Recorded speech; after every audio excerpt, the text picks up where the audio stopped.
I like Shuvi because she's kind and she is so sweet.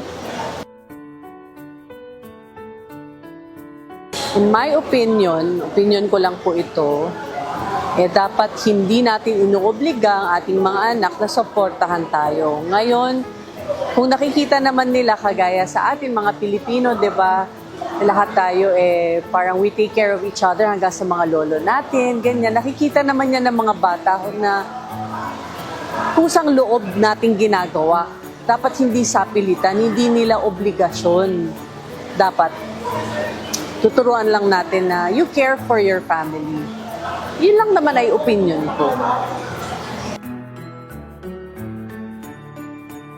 May karapatan ang magulang na saktan ng anak nila, but to a certain point. Hindi yung bubugbugin mo. Ang pagsasakit na sinasabi ko is discipline. Tamang pagdisiplin.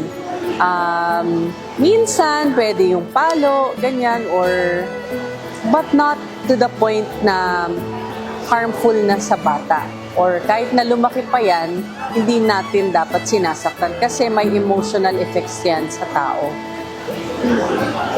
Hi, my name is Charmaine Arnaiz and I play the mom of Shuvi, so I hope you get to watch our episode.